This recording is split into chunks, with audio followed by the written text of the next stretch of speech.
Olá, sejam todos muito bem-vindos ao nosso Boas Novas Podcast. Esse é o último episódio da primeira temporada, que foi escolhido muito a dedo, porque esse tema relacionado à leitura representa e significa tudo de por que eu comecei esse projeto desse podcast. Foi através da leitura. E para conversar com vocês, eu trouxe uma pessoa muito especial que, nessa minha caminhada ao longo da vida de estudos, da leitura, cruzou o meu caminho. E graças a Deus que ele cruzou, porque a gente tem aprendido muito um com o outro. E ele descobriu que ele tem os mesmos interesses na leitura, o mesmo desejo de sentido de vida através dos livros do que eu.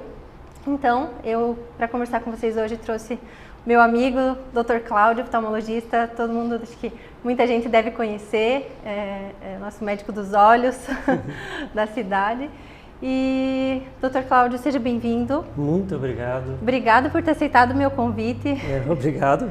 Eu que agradeço o convite e essa questão de a gente poder trocar algumas ideias, foi bem interessante. Sim, eu acho que a gente já conversou previamente, talvez a gente consiga hoje colocar dentro de um contexto. Né? Sim.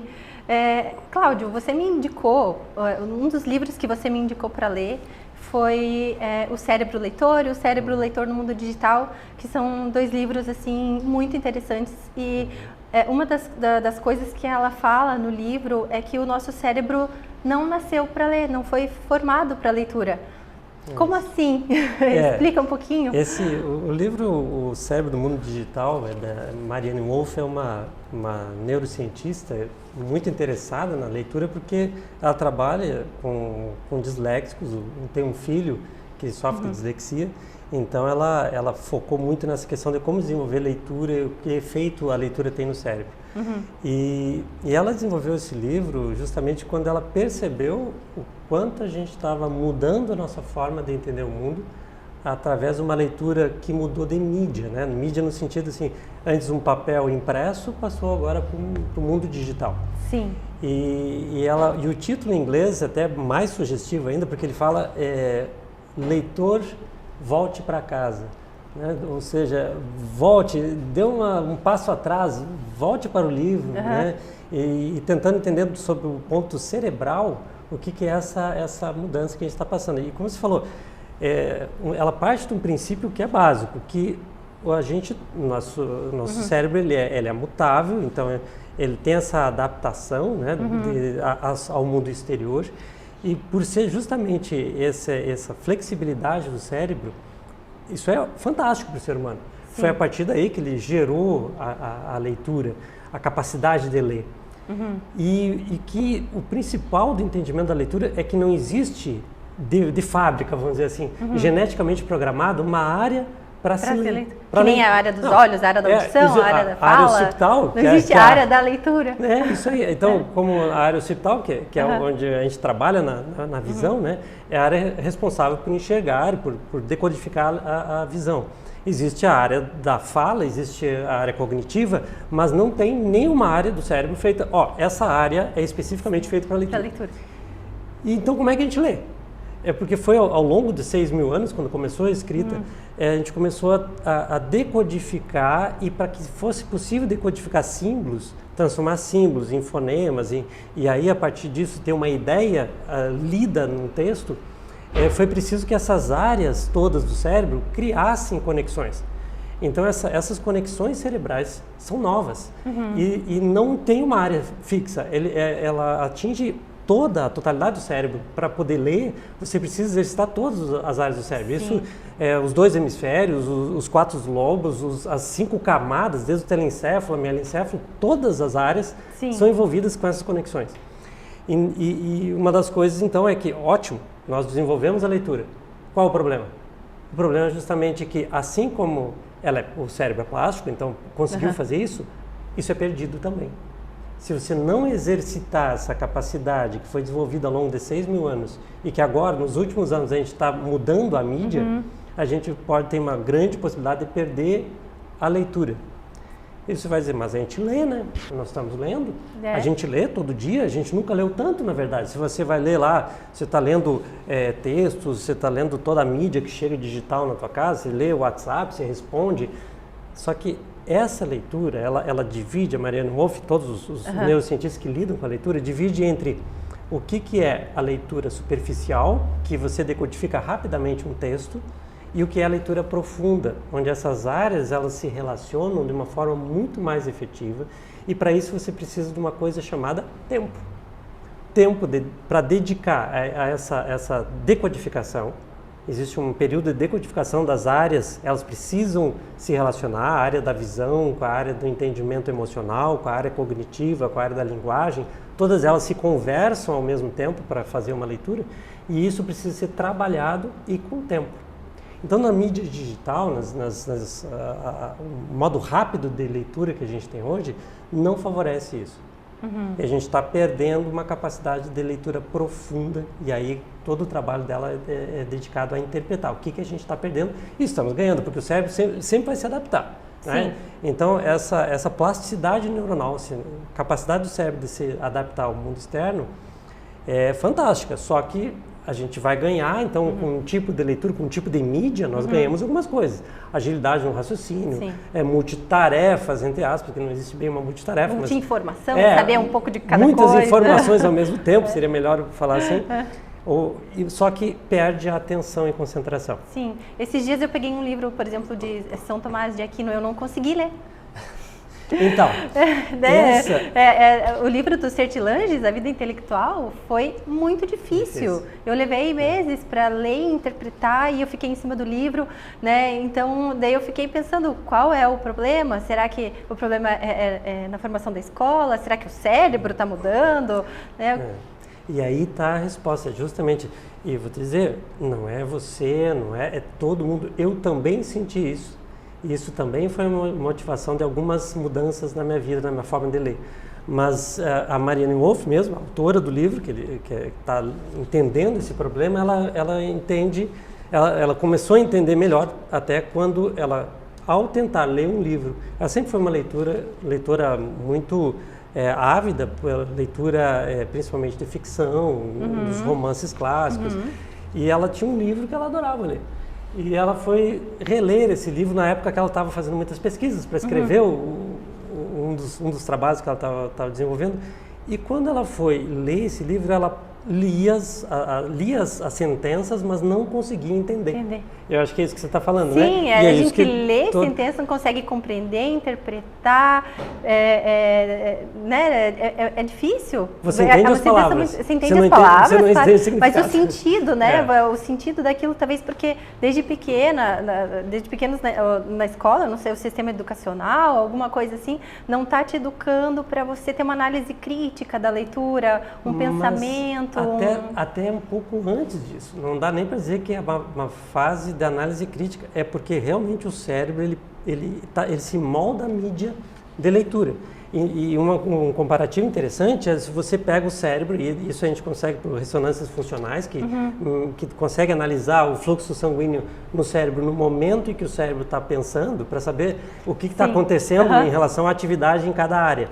E quando se analisa um cérebro de um leitor de símbolos chineses, caracteres chineses, que são praticamente desenhos, ele ativa os dois hemisférios de uma forma mais simétrica do que a gente tem na leitura de alfabeto, por exemplo. Sim. Então, são áreas diferentes. E o que quer dizer isso? Se você tem na própria leitura só da mudança dos caracteres, a gente está falando de papel e papel, só que papel em português, né? No alfabeto, e o papel escrito em chinês. E aí você já tem a mudança do cérebro. Imagina quando você muda a forma como se apresenta através de uma tela, onde são estímulos múltiplos, né? E claro, e aí existe um problema que a gente tem que ter a consciência de que tudo que existe no mundo digital, pelo menos praticamente todo o mundo digital, ele é baseado também na entrega de um produto que está sendo vendido. E aí, para vender esse produto, são desenvolvidos todo um aparato tecnológico que te torne dependente daquilo. Porque dependente no sentido assim, o que tem valor para o mundo digital? O tempo que você fica diante de uma tela. Sim. Se você ficou mais tempo, isso é mais lucro. E aí todos os neurocientistas que trabalham com essa parte de marketing, eles vão trabalhar no desenvolvimento de softwares que atraem mais a sua atenção. Então você tem que ser atraído por um tempo indeterminado, e isso então segue a mesma lógica, são os mesmos desenvolvedores dos programas de jogos de cassino. Ou seja, ao você usar... sim, todo aquele sistema que está na moda, né? De falar da dependência da dopamina e tal. Mas é isso mesmo, você aciona sistemas de recompensa que são os mesmos os sistemas acionados quando você está num jogo, num cassino. Quando você está diante de uma tela, mas eu estou lendo um texto sério, não é? Mas está sempre surgindo informações, dando um toquezinho de sinalização de que você está notificado, aparece uma propaganda, acende luzinhas vermelhas, até as cores são estudadas para te atrair. Então, realmente assim, o mundo digital, a gente tem que ter consciência que ele é diferente e que nosso cérebro, por justamente não ter um sistema raiz, a gente não nasceu com aquela capacidade de leitura, aquela capacidade de leitura focada numa área do cérebro, ele está sujeito a ser perdido, está sujeito a ser transformado. Né? Então esse é o lado ruim da neuroplasticidade. Não é porque você foi uma boa leitora no passado que você vai ser uma boa leitora hoje. E isso que a Mariane... Eu tive que recuperar. Foi isso. Tentar, estou no início de recuperação. Você acha que tem como voltar? Então, essa é a grande questão, que sim, né? Claro, você vai continuar sendo estimulada para o mundo que é digital, você não tem... e hoje tem e-books, né, que você compra até uns dispositivos que são só livros também, né? Sim. A gente não tem que ser assim, ter essa ideia que não, ou vai ser só físico, agora não tem como voltar no tempo, né? Tem a tecnologia está aí, né? Só que tendo a consciência do efeito que ela tem. Um e-book, por exemplo, ele tem mais vantagens em relação a uma tela do celular e uma tela no computador, porque a luz emitida, a fonte que vem para os seus olhos, ela te distrai muito mais. Então, existem vários estudos que mostram que a capacidade de concentração, a capacidade de retenção da informação do que você leu é muito menor numa tela que emite luz do que no livro, que é um papel que está refletindo a luz que bateu, né? Então a reflexão de luz, ela nos permite um conforto, tanto visual, mas um conforto de atenção ao que você está lendo. Por isso a grande diferença. Os e-books, eles são, a princípio, né, eles têm um trabalho também que eles vão refletir, não vão emitir luz para os seus olhos. Então, ele também tem alguma coisa que imita a sensação de um livro. Mas tem as suas desvantagens. Estudos feitos comparativamente entre leitura em livro físico e leitura em tela de e-books, a retenção é maior no livro. Tem a parte física, tem a sensação de onde você está no livro. Anotação com lápis, né? Sublinhar. Sim, você sublinha. Você vai dizer, mas tem como sublinhar, só que não é físico, né? Você não tem o trabalho físico, você anotar no canto da página. Porque uma coisa é você digitar alguma coisa, um texto, porque você está usando poucos caracteres. Agora, quando você tem o trabalho mecânico, físico de anotar, você está transformando o teu cérebro com todo o seu foco naquela atividade, e aí você consegue reter mais a informação. Mas assim, isso não invalida o e-book. Porque se você vai numa viagem...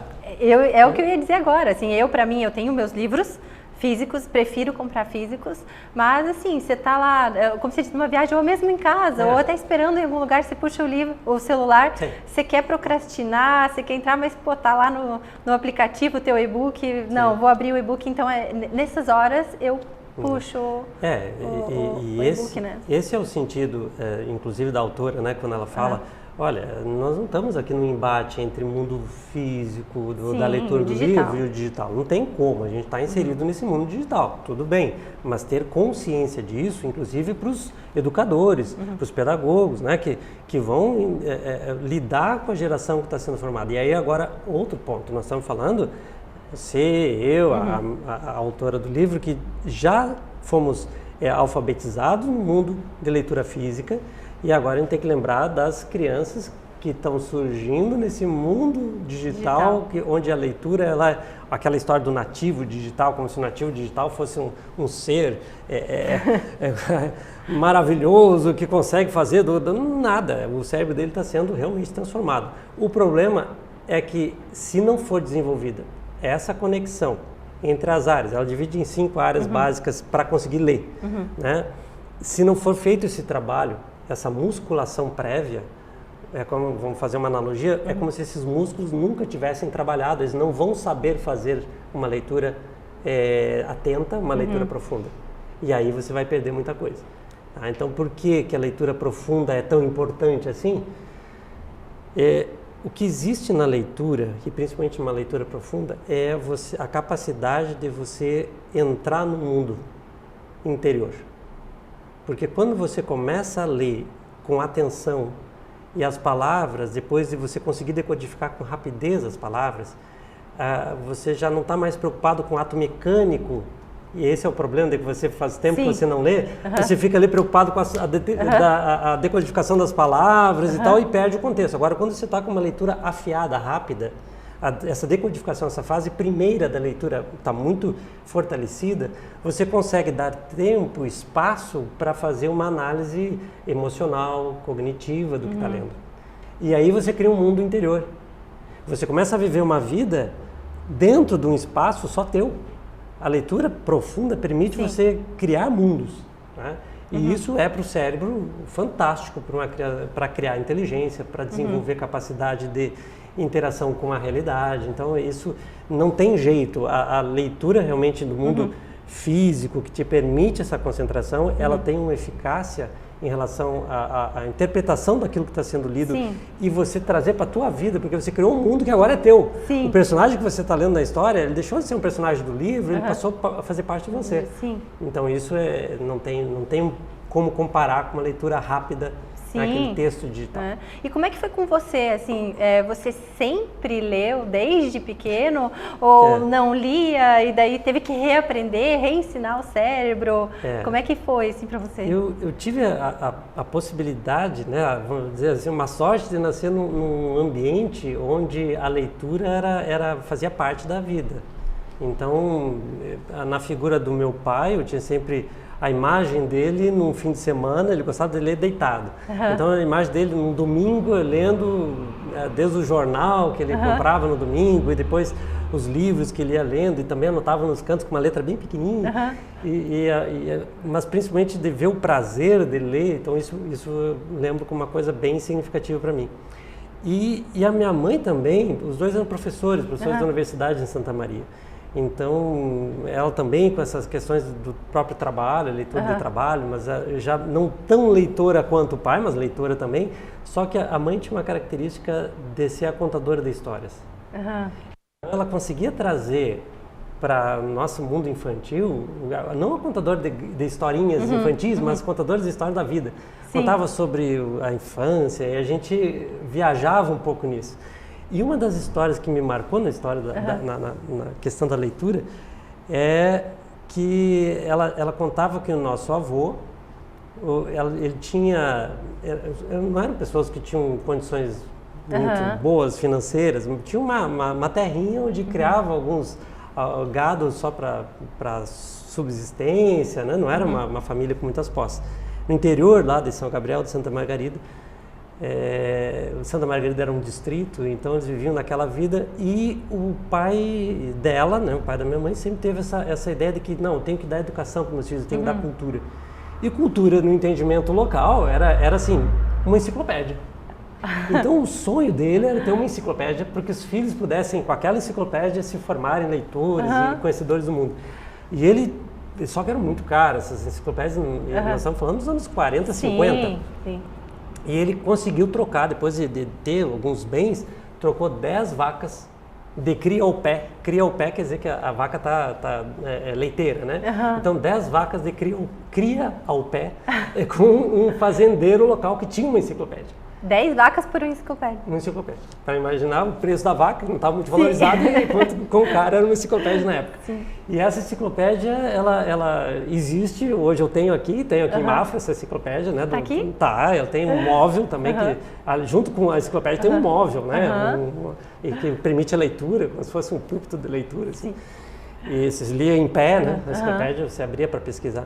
Então isso é muito significativo, essas histórias. Como ele achava importante, né? Não, e essas histórias contadas. Sim. Eu acho que o mais importante é o quanto essa contação de história vai criando um efeito sobre a criança, do quanto aquilo pode ser importante. O quanto se valorizou na família aquilo, o quanto isso fez parte da nossa criação. E isso, então, me fez, desde cedo, gostar de ler. E aí, claro, as revistas, todas aquelas questões lá que existiam, as revistinhas em quadrinho, na época, Almanac de Férias, de Tio Patinhas, Turma da Mônica. Então, também, é da Mônica. Toda vez que o gaúcho, quando sou de Santa Maria, o gaúcho, ele, se puder, ele vai para a praia em Florianópolis, né? Em Santa Catarina, nas praias de Santa Catarina. Então, a gente esperava aquele momento mágico e a gente ficava separando quantas revistinhas a gente poderia levar, né? Quanto espaço ia ter, quantos gibis. E aí, então, isso fazia parte da nossa infância, essa leitura, né? Eu ganhava uns livros, então tinha uma leitura, não era um leitor assim, daqueles que ficavam o dia inteiro lendo. Sim, mas que também não porque tinha que brincar, né? Era uma criança. A gente tinha, talvez diferente um pouco da infância agora, né? A gente tinha bastante contato externo, com o mundo externo, com primos, vizinhos, então, mas a leitura no tempo vago. Então tinha sempre, quando a gente não tinha o que fazer, aquele tempo de ócio, era a leitura de alguma coisa.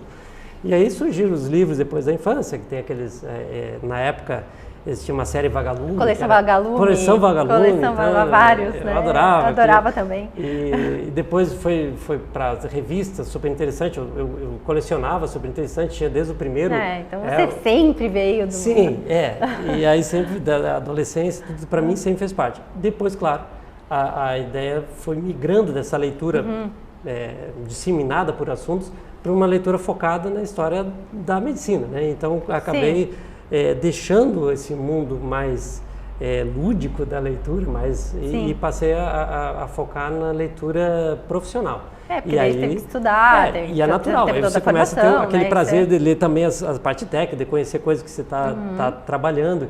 E esse período, então, de adolescência era um tipo de leitura, depois foi a leitura profissional. E aí só ultimamente que eu comecei a despertar o interesse de ler mais coisas de volta que não façam parte da... recentemente, que eu digo talvez uns 10 anos para cá, que eu comecei a voltar a ler coisas que fugiam da especialidade, que é onde eu atuo profissionalmente. Né? Mas por quê? Assim, teve algum livro que te marcou, que fez você assim, ler aquele livro e dizer assim, olha, quero mudar, quero continuar? Eu não sei se bem um livro, acabou sendo um livro, mas uma coisa que me marcou foi até ligada à medicina local, que foi uma palestra patrocinada pela Unimed, que trazia um filósofo, que era professor da USP, se não me engano, que é o Clóvis de Barros. E numa época que ele não era famoso, hoje ele está na mídia aí, né, daqueles filósofos que fazem parte, filósofos pop, né, mas na época não era conhecido. E ele tinha escrito um livro, que é A Vida que Vale a Pena Ser Vivida. Um livrinho pequeno, simples, mas... E a palestra dele, a forma como ele apresentava o tema, eu achei aquilo muito, muito interessante. Ele colocava uma emoção no que ele está falando. E uma verdade, talvez, né? Ele é muito verdadeiro. E ele fala de um jeito até, vamos dizer, engraçado. Né? Então, chama atenção, aquele professor que chama atenção. E eu me identifiquei com o que ele estava falando. Que ele falava da infância dele, como foi, como é que ele era um pouco esquisito, um pouco não compreendido, e até que ele chegou no palco e conseguiu brilhar. Essas palestras dele estão até, se você for no YouTube, vai encontrar essa aula dele em outros momentos. Mas aí o livrinho no final, eu não sei se comprei, eu acho que a Unimed doou para nós. E ao ler aquele livro, ele trazia a filosofia através do tempo e como se falava sobre uma arte de viver baseada em filosofia. Eu achei tão interessante, aquilo começou a me despertar. Então, a partir daí, eu comecei a buscar mais leitura, baseado um pouco na filosofia, baseado na compreensão de mim mesmo, do mundo. Aí começou a fazer sentido algumas coisas a partir daí. E teve algum livro que te marcou? Assim? De marcar, eu não posso dizer que marcar, mas... porque quando a gente refletir, algum livro que você ficou pensando naquele livro. Quando você lê vários livros, eles parecem que um conversa com o outro. Então não dá para dizer que puxa, aquele livro foi o livro que mudou minha vida. Mas uma conversa bem interessante que eu senti com 2 livros que eu li, que começou a me dar um sentido diferente do que eu estava levando para minha leitura, para minha compreensão, para os meus estudos, foram, primeiro, o Admirável Mundo Novo. Eu li. Né? Então, o Admirável Mundo Novo, ele me deu muito insight que eu não estava tendo.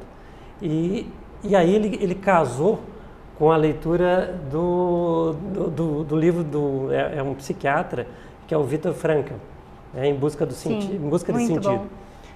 Aí esses dois, Em Busca de Sentido e o Admirável Mundo Novo do Huxley, eles se complementam, eles se contradizem e se complementam. Eles né? são Na paradoxais, verdade, né? Aí começou a fazer com que eu percebesse coisas em mim que eu achava que era da minha... isso é minha forma de pensar. E eu comecei a questionar todas as minhas formas de pensar a partir da interpretação disso. Mas, claro, já vinha de algum entendimento prévio, mas quando eu encontrei essa sensação de que eu não era o dono dos meus pensamentos, que isso talvez fosse simplesmente algo vendido para a gente como uma repetição, um consenso que é trazido, e a gente fica lá só repetindo aquelas coisas. Eu até lia bastante autoajuda também, porque você vai lá nas livrarias, está aquele livro de autoajuda, aquele título está de acordo com o que eu estou querendo agora, nesse momento, então você lia. E aí você, quando lê tudo isso e começa a perceber que o mundo exige outras posturas, aí eu comecei a ver que talvez a meu caminho intelectual, né, nesse ponto de leitura, teria que ser um pouco diferente. Então acho que esses dois livros foram meio que divisores de água nesse sentido, né? Explica rapidamente um pouquinho de cada um. Rapidamente. Porque livros são complexos, né? Sim, eles... não é complexo. Porque eles são muito interessantes, eles né? não são complexos na escrita, mas eles são complexos no raciocínio que ele te gera, né? Nas percepções que eles vão gerar. O livro do Aldous Huxley é aqueles livros, assim, ele é dentro daquelas... Aquele gênero de livro que é chamado, de literatura que é chamado de distopia.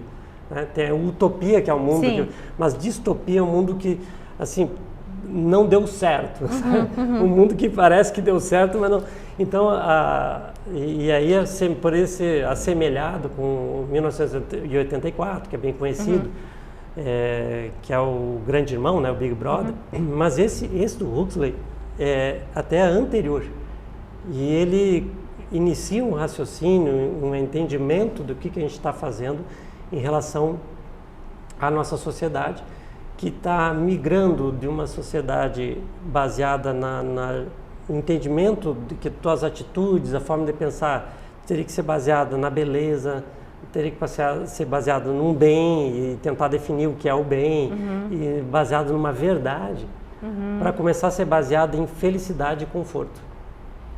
E aí a gente, puxa, felicidade e conforto, mas não é bom, né? Sim. E é bom, realmente, mas o quanto isso, e ele mostra numa sociedade, é um mundo que é um mundo futuro, seria mais ou menos uns 500 anos para o futuro, onde o ser humano chegou a um controle de ciência, da ciência aplicada, que conseguiu evitar as doenças, conseguiu fazer com que as pessoas pareciam jovens eternamente, e aí vem muitas referências. Só que tem que lembrar que esse livro foi escrito no início do século XX.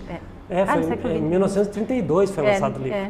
Então ele é muito, ele é entendido como um futurista, né? Sim. Porque ele joga justamente essa percepção do que ia acontecer e o que ia acontecer. Seres humanos fabricados em série, né?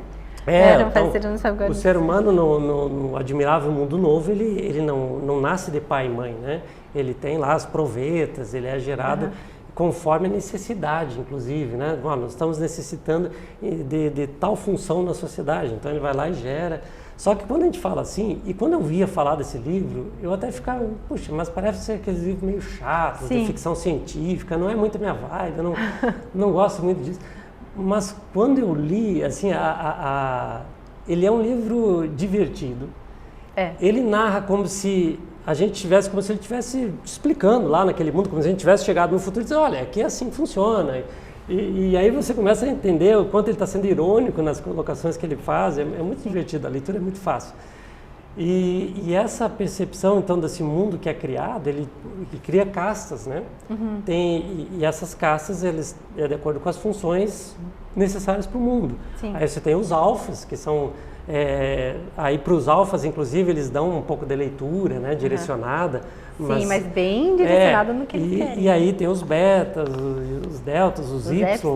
Né? Então, cada segmento, cada casta vai ter a sua forma de pensar, para que ela não questionasse, para que sempre mantivesse a estabilidade total naquela sociedade. Então, um dos lemas... A felicidade? A felicidade controlada. Controlada. Você vai, então, através de jogos, né? Esses jogos são jogos complexos, geralmente não são jogos, assim, fáceis de você, não é você fazer um pé de meia, desculpa, uma bola de meia e jogar na praça em frente. Sim. Seria, assim, jogos tudo muito complexos, que precisa ter um investimento financeiro para poder jogar. Então, tem o golfe eletromagnético.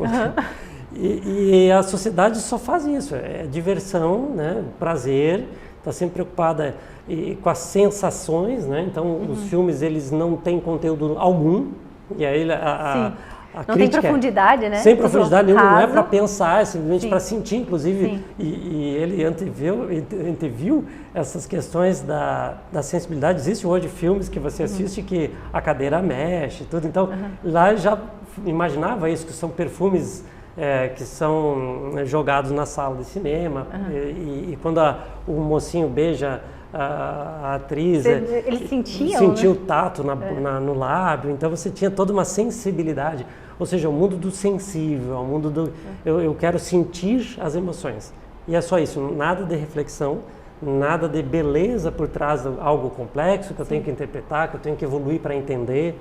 Não, é tudo fácil, na mão, simples, básico, né? E assim a sociedade era construída. Então, e o quanto isso, a questão, você olhando, mas até parece esse mundo bem legal, né? Só que a gente vê que as pessoas são totalmente vazias de sentido.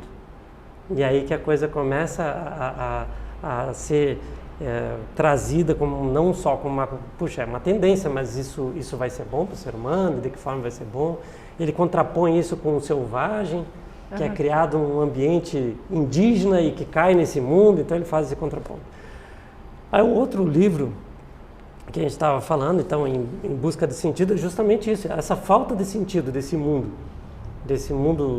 do admirável mundo novo, em comparação com o mundo que aí o autor, que é Viktor Frankl, um médico que lidava com, antes da guerra, da Segunda Guerra, judeu, e ele acabou sendo levado para um campo de concentração, em Auschwitz inicialmente, depois para outros campos de concentração. E essa é uma história verídica. Verídica. Então é a história do Viktor Frankl. O Viktor Frankl é um psiquiatra da Áustria, judeu, e ele, inclusive, aos 15 anos de idade, ele fez estágio com Freud, né, para entender lá, também em Viena, né? Eu não sabia. Ele fez estágio, aos 15 anos de idade já estava fazendo estágio com Freud. E aí ele, só que ao contrário do professor, Freud entendia que o motor da vida humana era o prazer. Né? O prazer, meio que num jogo entre aumentar a quantidade de prazer e diminuir a quantidade de sofrimento e dor. Né? Então, prazer e dor sendo contrapostos, seria o motivo da vida, buscar o prazer. E tinha um outro psiquiatra da época que também debatia muito com Freud, que era Adler. Ele colocava nesse jogo aí o prazer, o poder também, né? O poder de ter prazer. Então, a discussão não era o que faz o ser humano feliz? A busca do prazer e poder. Então, isso é um conceito, e até hoje é um conceito muito trabalhado. O ser humano busca prazer, o ser humano busca poder. Mas o Viktor Frankl, ele trabalhava com pessoas, principalmente um grupo de mulheres na época, nos anos 30, que estavam com risco de ideações destrutivas contra elas mesmas, ou seja, estavam com risco de suicídio por várias questões, e ele percebia que tinha sempre uma questão existencial por trás, e trabalhava com esse grupo de pessoas como psiquiatra. Ele estava escrevendo um livro até quando a guerra começou, e ele acabou perdendo a família inteira na guerra. Ficou isolado, ficou no campo de concentração sozinho, separado da família, depois ele ficou sabendo que a esposa tinha morrido só depois que saiu dos campos de concentração.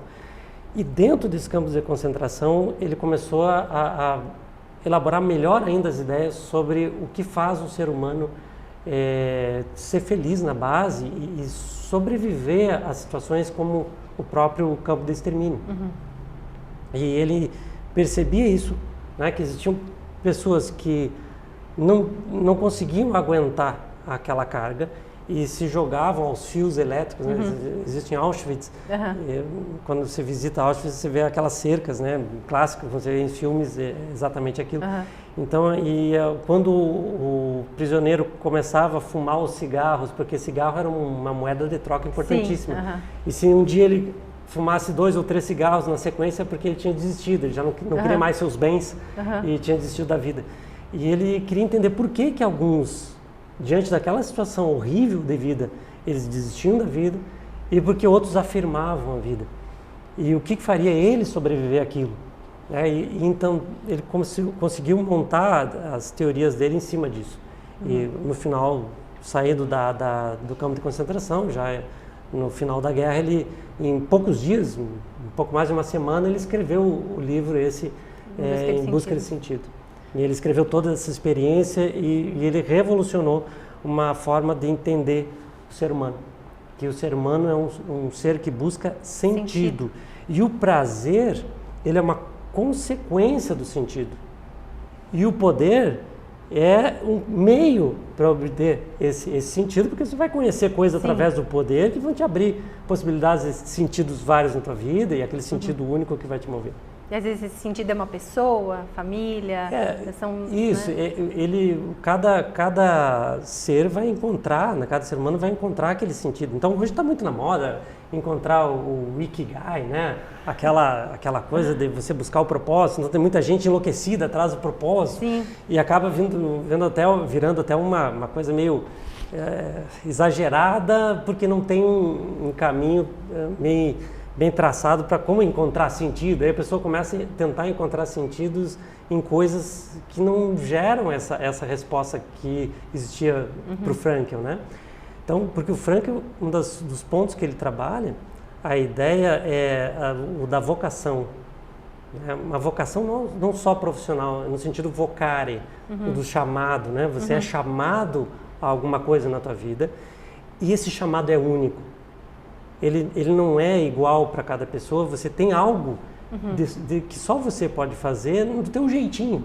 Né? Então a gente poderia dizer, mas podcast existem milhares, falar sobre leitura hoje está na moda, então o que eu tenho para contribuir? Não, mas você tem o teu jeito, você tem a tua forma, dá teu jeito, e ao dar teu jeito, você está sendo único. E essa individualização, ela vence aquela tendência à massificação do ser humano. De você ser substituível. Se é mais um que pode fazer um podcast ou dar uma aula ou ser um médico, mas eu sou mais um, qual é o sentido da minha vida? Agora quando se coloca, não, mas espera aí, você tem um chamado.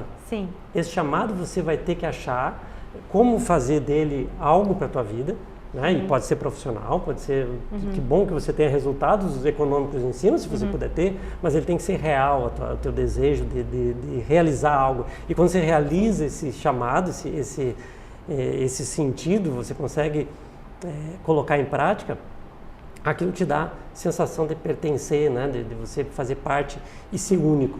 E aí, encontrar por que ele relaciona tão bem a história de Viktor Frankl com o Admirável Mundo Novo, que é mais ou menos o mundo que a gente vive hoje, que é o mundo das massas, né? A cultura de massa, onde você... O mundo da superficialidade, né? Da busca do prazer. Tudo é mimetizado, tudo é... a cultura é uma cultura de entretenimento, né? Não é uma cultura de elaboração do interno meu, né? Meu interior. E quando você tem a vocação, o vocare, ele é interno. Ele vai responder externamente, mas ele vem de uma coisa profunda. Então, você olhar para si e dizer, puxa, isso já é um motivo para eu existir e já começa a me dar sentido. O problema que eu vejo é que as pessoas estão meio que gostando de ficar nessa, vamos dizer assim, uma vida um pouco anestesiada, longe da leitura, longe da profundidade. Mas é fácil. É uma vida muito fácil. E isso me lembrou muito alguns vídeos que eu vi, um dos vídeos que eu vi esses dias, sobre a alegoria da caverna do Platão. Sim. Essa é outra. A alegoria o Platão, ele tem essa percepção e que inclusive, se você for ver o Victor Frankl não tanto, mas o Huxley, ele traz algumas questões da caverna de Platão, até porque a caverna de Platão, ela vai trazer assim, a gente fala mito, mas talvez alegoria, normalmente a gente acaba entendendo mais como uma alegoria, porque o mito ele é formador de uma civilização, ou ele é uma coisa que vem sendo trazida através das gerações, e a alegoria é uma forma de explicar, onde uma coisa é um símbolo. Não é exatamente o que eu estou querendo, eu estou dizendo uma coisa, não é exatamente o que eu quero dizer, eu estou tentando representar. Uma coisa para explicar, né, melhor. Metáforas, né? Usa metáforas para poder entender.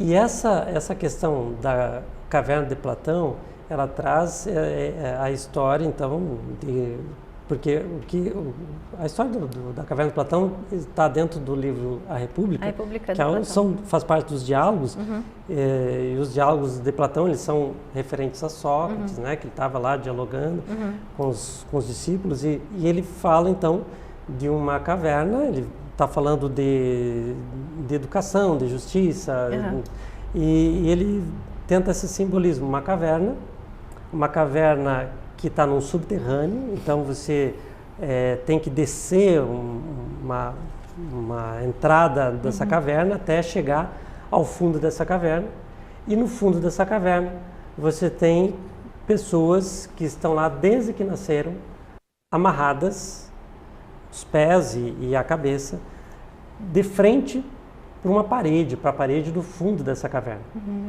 E essas pessoas têm atrás delas um muro, e sobre esse muro, então, tem uma fogueira, e essa fogueira, ela serve de luz para projetar imagens. Então, o que eles estão fazendo lá? O que esses prisioneiros estão fazendo amarrados dentro da caverna? Então, de frente para uma parede, assistindo um espetáculo de sombras, como se fosse um cineminha de sombras. E as sombras do quê? De pessoas, e essas pessoas estão atrás do muro, que, então, usando a luz da fogueira, projetam, carregando em cima da cabeça lá imagens de animais, imagens de pessoas, vasos, coisas de madeira, de barro. E essas imagens são projetadas para que aquelas pessoas amarradas desde a infância assistam uma espécie de filmezinho.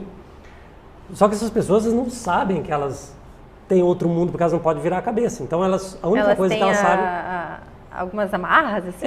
Como se fossem grilhões. Isso. Então, eles ficam de frente para essa parede. E nessa parede, então, vão acontecendo as historinhas, e que essas historinhas são na verdade, performadas por aquelas pessoas que estão lá em frente à fogueira, fazendo aqueles movimentos. E aí, está lá dentro esse povo, e eles não estão tristes lá dentro, porque para eles aquilo é realidade, está tudo bem. Eles estão ali, eles ficam discutindo. O interessante é que eles debatem assim, e aí, será que agora vai aparecer o urso? Não, eles fazem apostas entre eles. Será que o próximo vai ser um gato, vai vir um vaso de flores? Então eles discutem, né? E tem a diversão deles ali, estão amarrados, são escravos, mas eles estão se divertindo.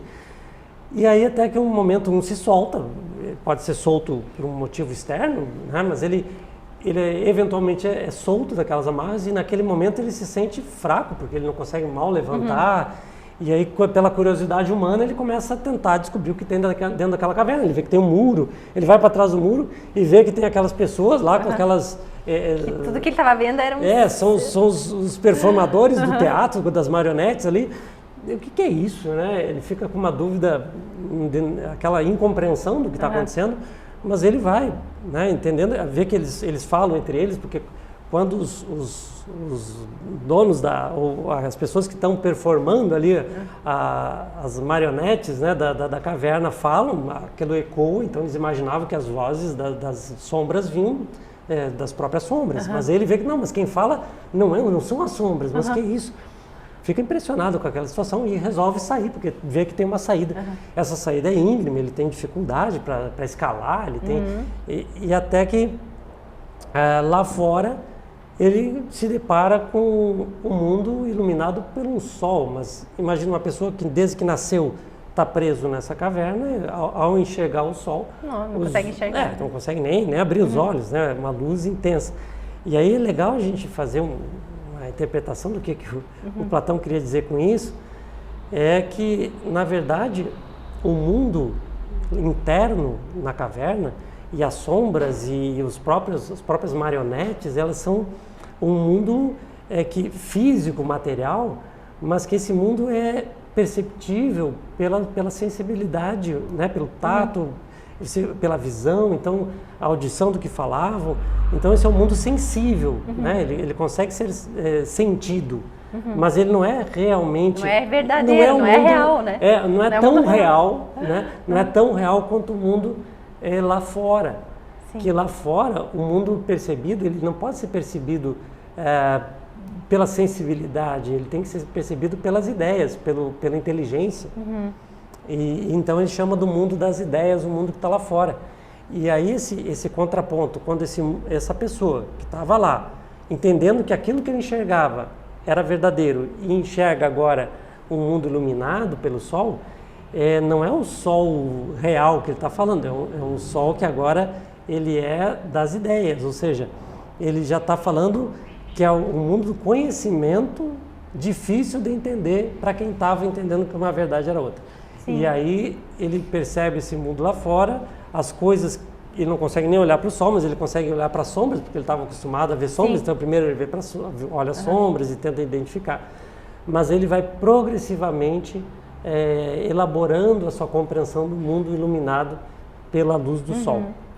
E você acha que a leitura é uma maneira da pessoa sair dessa caverna e enxergar a verdade? Através da leitura podemos conseguir sair um pouco do mundo das sombras para enxergar a verdade, a realidade, a luz? O que a gente tem que entender, assim, quando a gente fala no mundo das ideias, é um mundo inteligível. É um mundo da inteligência, onde eu consigo, através de abstrações, né, abstrações de um fato, eu chego na realidade das coisas. Que a realidade das coisas, para Platão, é o mundo das ideias. A gente está acostumado a pensar na matéria como sendo real. Mas ele está dizendo, não, a matéria é um mundo transitório. É um mundo que vai acabar rápido. Né? Então uma xícara, ela se quebra, ela deixa de existir. Então isso não pode ser real. Né? E muito menos perfeito, porque perfeito não se transforma ao longo do tempo. Então o mundo perfeito seria o mundo das ideias, né, que acaba espelhando tudo lá dentro. E o que isso tem a ver com a leitura? Porque se você só vai acessar esse mundo se você tiver inteligência suficiente.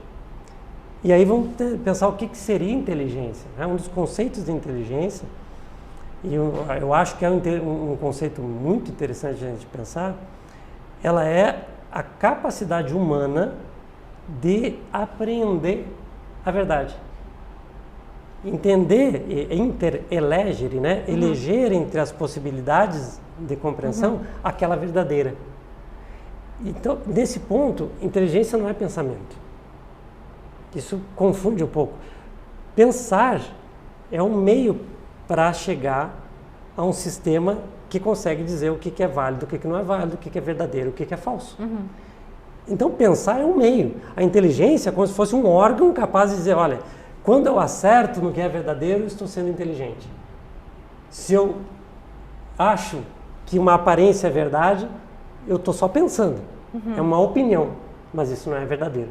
Porque a verdade para o grego, e aí vem a história da verdade, a verdade do grego, para o grego clássico, né, é uma coisa eterna.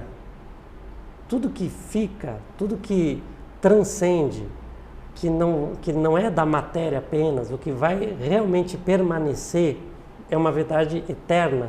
Todas as verdades eternas, então, elas se comunicam, elas se articulam numa verdade única do universo. Esse é o pensamento grego. Então, você só vai conseguir acessar essa percepção se você trabalhar a sua inteligência. Como que você trabalha essa inteligência? Bom, aí a leitura acaba sendo um meio mais eficaz. E se a gente pensar agora naquilo que a gente começou a conversar sobre Marianne Wolf, sobre a interconexão cerebral, você consegue transformar um ser humano através da leitura, porque você transforma o cérebro desse ser humano, e o cérebro desse ser humano transformado consegue acessar coisas do mundo que estão além da caverna. Sim. Né? Então você só sai da caverna através da leitura. Através da leitura. Então, se você fizer esse raciocínio, só há uma maneira de sair da caverna de Platão. E o principal da caverna de Platão é que o que é dentro da caverna, na verdade, ele está falando que é o mundo externo.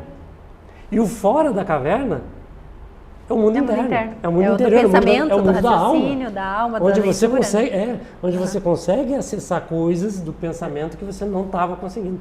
Então, e a leitura, justamente a leitura profunda, é aquela que te coloca o meio interno, dentro, trabalha o teu mundo interior, para que você então se torne um ser humano diferente de outros que vivem à massa, né? E aí você faz, a vida faz sentido através disso. Você se unifica, você consegue se unificar a uma verdade que é uma verdade que transcende o tempo. Porque eu acho que a verdade hoje em dia está sendo meio relativizada, né? Se você vai perguntar para a filosofia moderna o que é verdade, você não, cada um tem a sua verdade, né? A verdade está na cabeça de cada um. A beleza está nos olhos de quem vê. A beleza está nos olhos de quem vê. Mas assim, a verdade, o que essa filosofia moderna vai querer dizer é que não, a verdade é relativa, porque por várias sequências de pensamento você chega a essa conclusão. Só que o que eles estão falando para Platão e para os gregos clássicos não é verdade o que ele está falando. Você não está falando da verdade, você está falando da tua opinião. A opinião a respeito da verdade é relativa. Então imagine a verdade para os gregos como uma linha, um plano de uma mesa onde tudo aquilo é verdadeiro. E isso independe do tempo e do espaço. É verdade. Vai ser verdade sempre. Existem verdades que são universais e vai ser verdade sempre. As verdades universais. Exista ser humano ou não. Né? A gravidade, a força da gravidade, ela está presente. Você acredite na força da gravidade ou não importa você acreditar. Eu posso ter opinião que a força da gravidade não é bem assim. Não, realmente você pode ter a opinião que você quiser, mas se você se jogar desse prédio, você vai sentir a ação da gravidade na prática. Né? Então, e as pessoas se jogam metaforicamente de prédios acreditando na sua opinião. Que é a ideologia, né? As pessoas acreditam nas ideologias de eu criar um mundo perfeito, paraíso na Terra, eu vou criar um mundo onde não existe injustiça e faz atrocidades porque não está observando a verdade. E aí você então, se tiver uma ideia de que existe uma verdade única, você vai entender que a tua percepção da verdade, a tua opinião, ela pode estar certa ou ela pode estar errada. Se ela está certa, se essa opinião realmente está certa, você está sendo inteligente naquele momento. Por isso, a inteligência é a percepção, a capacidade de aprender uma realidade. E essas realidades, você não tem acesso à realidade total. Nunca vai ter. O ser humano, não cabe ao ser humano entender o mundo inteiro, complexo que ele é. Nós nunca vamos entender. Isso a gente, existem vários mitos que dizem isso. Os filósofos até tentaram, né? Não, os filósofos da modernidade acreditam que é possível, através da razão, compreender o mundo inteiro. Eles querem, através da razão, dizer que você consegue inteligir tudo através da razão. Só que o que é falso, porque não existe forma de você permitir que a razão compreenda um mundo que é milhares de vezes maior que ela própria. A razão não consegue, né? Então a compreensão da razão, o último passo da razão é ela entender, compreender que milhares de coisas transcendem a própria razão. Então você não tem como, você consegue ver pontos que se mostram assim, quando você observa o mundo, contempla o mundo, você entende a razão, a verdade, através de seus pequenos momentos de verdade. Então você tem condições de ter acesso a uma verdade parcial. Mas e como chegar lá nessa verdade? Livros autoajuda, romances, tem tantos livros, né? Como chegar? A gente está falando de leitura, Como chegar nessa verdade? Que livro agora eu vou sair daqui e vou comprar, né? Para começar a querer atingir essa verdade que faz tão bem. Então, para pensar numa leitura que possa trazer esse mundo da verdade, o mundo do entendimento fora da caverna, a caverna de Platão, eu acho que a gente tinha que primeiro, ser possível, acessar uma leitura profunda, né?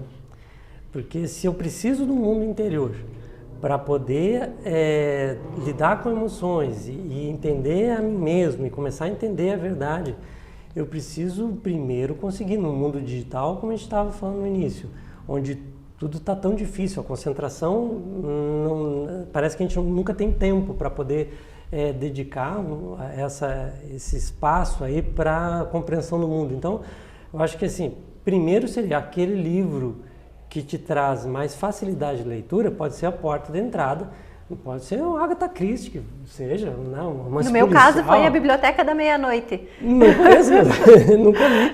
Esse foi o livro da porta de entrada para o caminho. Então, é isso aí, você tem que ser um livro minimamente acessível, então existem momentos, sempre vai existir uma leitura que vai ser difícil, independente de quão excelente leitor você está naquele momento, né? Eu não gosto nem de usar a palavra porque o cérebro se transforma e vai mudando, mas independente de quanto você está bom leitor naquele momento, sempre vai ter um livro que vai estar acima da tua compreensão.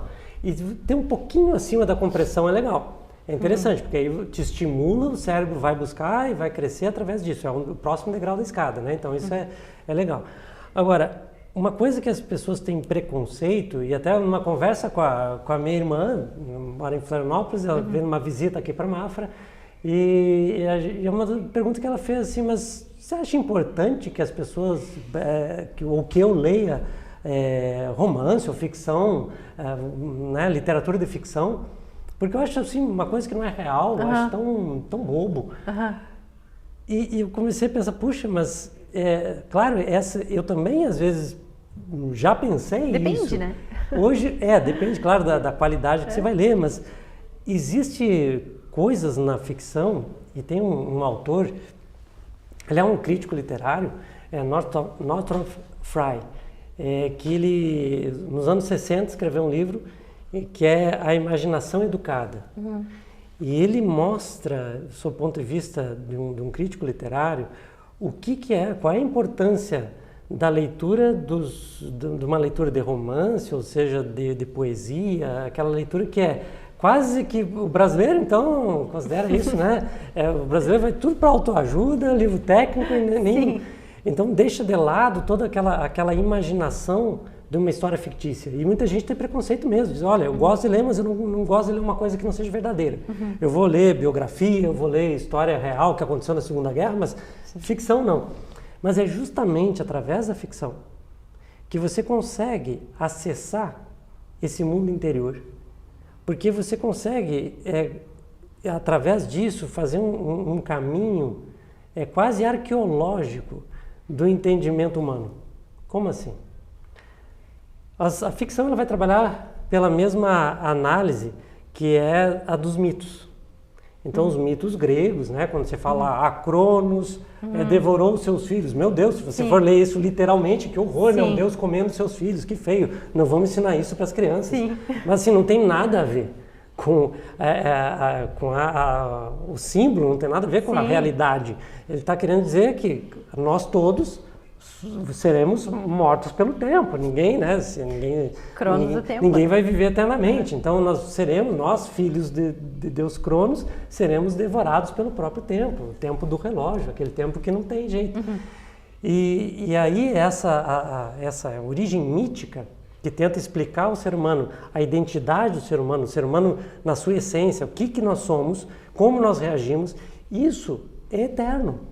O ser humano sempre vai ser devorado por Cronos, não importa em que tempo, não importa em que ano, em que etapa da humanidade. A história é sempre verdadeira. Essa história da verdade é sempre una, é sempre universal. Não existe meias verdades ou verdade parcial, a minha verdade ou a tua verdade. Isso é eterno. Nós seremos devorados pelo tempo. Ponto. E aí, o que você tem na literatura, literatura ficcional, nos romances, na poesia, nos teatros, né? Se pensar em Shakespeare, por exemplo, você tem então essa multiplicação através do tempo de uma história mítica. Romeu e Julieta, se você pegar Shakespeare, ele se baseia num mito romano, muito semelhante, só que a historinha tem suas particularidades. Existia uma leoa que estava num ambiente quando uma das heroínas foi passear então quando encontrou essa leoa, ela fugiu e ao fugir deixou o véu cair, e esse véu ensanguentado porque a leoa estava comendo uma presa, uma caça, ficou ali, e o namorado dela encontrou a leoa próximo ao véu da namorada. E ao encontrar esse véu, chegou à conclusão de que a namorada dele tinha falecido devorada pela leoa. E ao saber disso, se matou. E ao se matar, a namorada sai estava numa caverna, sai da caverna e encontra o seu amado estendido no chão. E ao estender, ela se suicida. Então ela também acaba se matando. E isso é Romeu e Julieta. Sim. Né? Então, os mitos, eles vão sempre ser relidos de alguma forma. Por que eles vão ser relidos? Porque é uma verdade eterna. Ela não muda. E como ela não muda, ela sempre vai ser repetida de alguma forma. Então quer dizer que toda literatura, de alguma forma, é uma cópia. Não, é sempre novo. Mas está falando da essência. Em Northrop Frye, ele vai falar que é como um bebê. Um bebê humano é sempre novo, mas é a essência da espécie humana. Eu espero que ele se comporte como um ser humano. Então, e a literatura é assim. Uma história contada é uma narrativa, é uma narração, né, que é sempre eterna, de alguma forma. Porque está falando da identidade humana, como um ser humano. E como fala da tua vida humana, você vai encontrar ali formas de vida que você não tem, mesmo que você vivesse 5, 6, 7, 8 vidas, conscientemente delas, com consciência de que está vivendo essas vidas, você não teria a experiência que pode ser extraída de uma história contada, porque é um personagem que não precisa ser real nas coisas, mas ele está falando de um mundo ou mais agressivo, mais bruto, mais feio que o seu, ou mais belo, mais esperançoso que o seu. E isso você começa a pensar o mundo que eu poderia ter, e eu comparo com o mundo que eu tenho.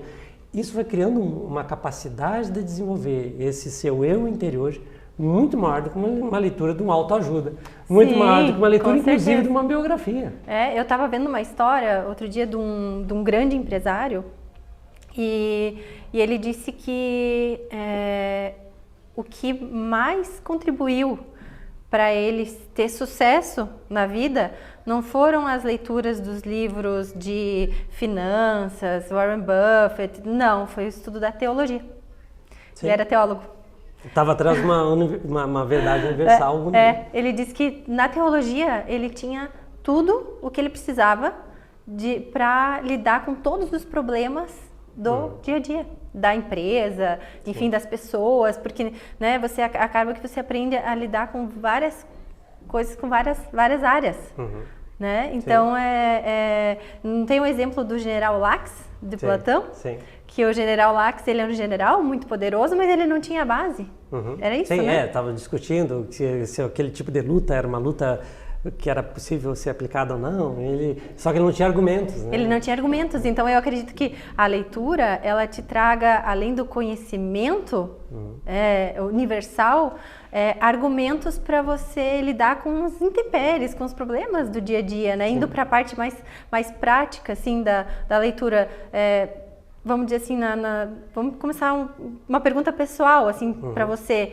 A leitura na tua vida, na prática, onde ela te ajuda e como pode ajudar, por exemplo, na parte prática das pessoas, na parte financeira, na parte matrimonial, né, na parte argumentativa, na parte de lidar com as pessoas. Eu acho que tudo contribui, né? Sim, sem dúvida. Você está, claro, se você entende o mundo de um jeito melhor do que você entendia, melhor no sentido de acender a consciência, você consegue enxergar o mundo de um ângulo que você não via. Ou seja, a sua verdade, a sua opinião, pelo menos, da verdade que é una, Sim. então a verdade está lá, né? Sim. Mas se você se eleva do plano da verdade que você estava, você consegue enxergar... Você se aproxima da verdade verdadeira, universal? Você consegue enxergar a verdade dos outros também.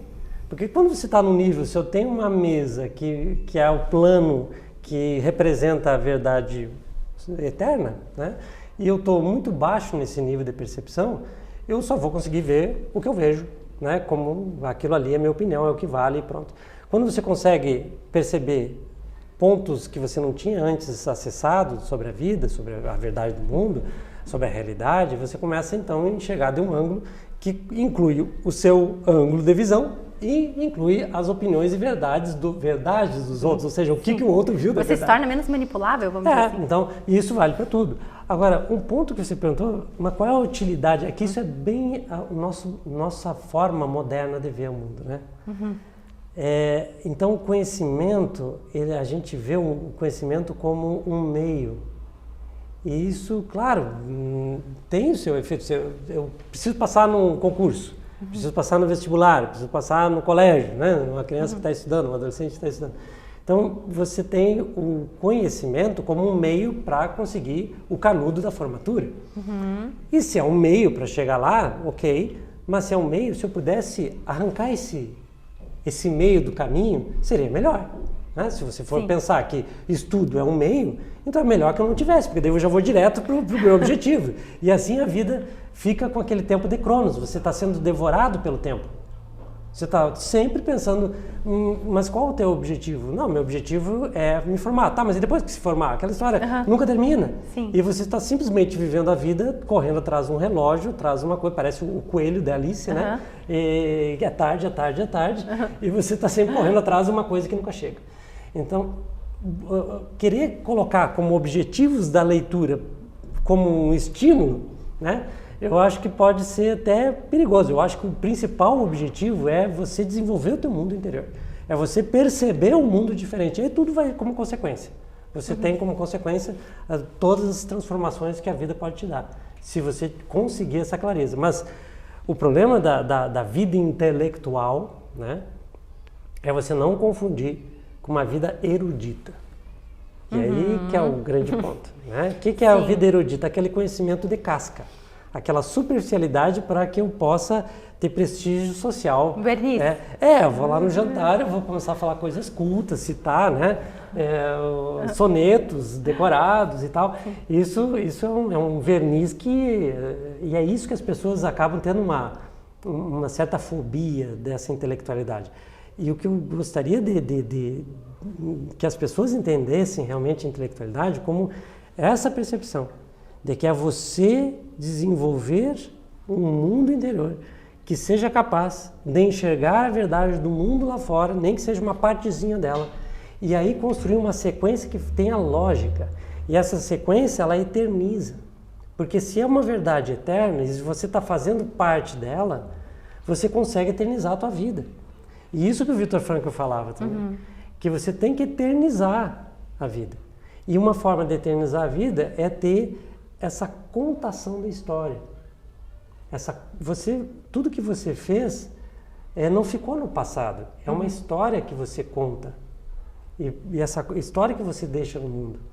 E o Viktor Frankl tem essa percepção desses fatores temporais, que é o futuro, que é um campo de possibilidade, né? Eu posso ser. O presente, que é eu devo ser hoje, é o verbo que eu vou falar no presente. Mas, geralmente as culturas orientais vão trabalhar essa questão de viver o presente, e claro, é bom ter consciência do que você está vivendo, né, para fazer sentido, mas o Frankl ele vai além, ele diz, tá, mas o mais importante de tudo nem é estar tão presente assim, claro que é importante, mas é você entender que o passado, ele não fica para trás. O passado é a eternidade que você construiu. É um legado, né? Mas mesmo que não fique, né? Mas mesmo que não fique, ele está gravado. Ele está gravado, é o que você fez. Ele faz sentido, ele te dá sentido na vida. E aí você começa a contar uma história da tua vida para si mesmo. E essa história da vida contada para si mesmo só é possível se você tem história da vida contada num livro, pode ser uma biografia, pode ser até um romance, principalmente. Você consegue... Eu lembro uma vez que eu estava cansado de trabalho, as coisas não estavam fazendo muito sentido. E eu li um livro do Gabriel Garcia Marques, que tinha um médico, e esse médico... a forma como o médico agia, ia contando como ele ia para o trabalho e voltava. Eu lembro que eu fui trabalhar aquele dia, com esse mundo interior trabalhado, eu me sentia aquele médico, as coisas começaram a fazer sentido, parece que eu estava contando uma história de mim mesmo, para mim mesmo. Então eu, um médico, vou lá trabalhar.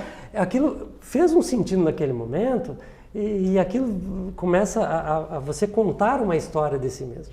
E aí a minha defesa da ideia é, para que você melhore o seu mundo, você precisa ter ele fortalecido sobre essa compreensão do que você está fazendo aqui.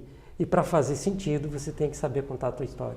Sim, e uma coisa muito legal também, voltando lá na alegoria da caverna, é que a pessoa, o final da história, né? A pessoa que saiu, que viu a verdade, descobriu a verdade, voltou. Ele voltou. Sim. E ao voltar, né? Sim, então, esse prisioneiro, ele está descobrindo a verdade no mundo que é o mundo das ideias de Platão, que, na verdade, então, as ideias são o mundo real para Platão, porque elas são eternas, né? O conceito de uma xícara, ela é a xícara perfeita, vamos dizer assim, então ela existe. Isso é muito da matemática, né? Quando você tem um círculo perfeito, você pega qualquer círculo que eu faça hoje, um desenho, que eu pegue um modelo de um círculo, ele vai ser um círculo sensível, real, no sentido material, mas para Platão não é o real. Para Platão, o círculo é um círculo matemático. Então, a matemática, para Platão, é um ponto dessa verdade, né?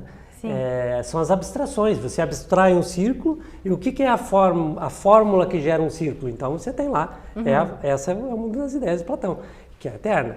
Então, essa percepção, quando a pessoa que recebeu o mundo iluminado pelo Sol, e aí o Sol seria a ideia do bem maior, do bem transcendente, né? E ela percebe, eu tenho que voltar e buscar. Aí ele, puxa, eu tenho que mostrar essa verdade que eu descobri, né? Então, aquele cara que entendeu uma coisa do mundo, agora eu vou falar lá pro pessoal. Só que quando ele desce para a caverna para chamar mais gente para fora e ver a verdade que ele está vendo, o que acontece? Claro, a caverna está escura. E ele vai começar a confundir, porque ele estava já iluminado, agora os olhos acostumados à luminosidade lá fora, e nós estamos falando luminosidade no sentido das ideias, ou seja, não é um mundo sensível, nós não estamos falando de olho, nós estamos falando da luminosidade como um pensamento, um mundo cognoscível. Uma descoberta maior, né? A ideia mesmo, né? Eu estou tendo ideias, agora eu estou tendo... Estou pensando, estou fazendo analogias do que seria verdadeiro, e aí ele volta lá para dentro, e aquele mundo escuro faz ele se confundir, ele parece meio ele inseguro, já não está enxergando bem, e ele tem que sentar do lado dos prisioneiros, que eram colegas dele, de plateia do que estava acontecendo com as sombras, e claro que as pessoas que estão acorrentadas, que estão amarradas em frente ao fundo da caverna, não estão interessados nas histórias dele, estão interessados nas apostas, qual é a próxima sombra, agora é a sombra do cachorro que vai aparecer, então eles olham para eles e não entendem o que aquele louco está querendo dizer. Sim. E é bem provável, Platão diz que esses prisioneiros que estão lá queiram matar, inclusive, esse fugitivo que veio trazer histórias que não fazem sentido para eles e que vão querer tirar eles daquela situação que é confortável. Eles estão lá jogando o jogo da adivinhação. E ele fala isso até porque ele viveu a experiência dele de vida com o professor dele, Sócrates, sendo morto pela sociedade ateniense, porque ele via a verdade e queria trazer a verdade para os jovens de Atenas. Então ele foi acusado de estar corrompendo a sociedade ateniense e ele não abriu mão das ideias dele, então acabou sendo envenenado. Ele tomou veneno né, por ordem da sociedade de Atenas. Então ele está trazendo isso. Puxa, um filósofo que vai trazer a verdade, ele pode ser muitas vezes condenado. Né? Ou seja... Mas eu acho que é a missão hoje em dia de quem consegue tem que voltar e tentar trazer. Esse seria o filósofo, que vai trazer uma percepção, vai tentar mostrar um caminho de fuga daquele sistema que está só baseado no mundo exterior, mas que é o interior da caverna, né? Que está só baseado no mundo das percepções, das falsidades, das aparências, das ilusões lá dentro daquele mundo, para um mundo verdadeiro. Mas aí, claro, até o personagem, uma analogia bem do mundo dos filmes, né? Que é o Matrix.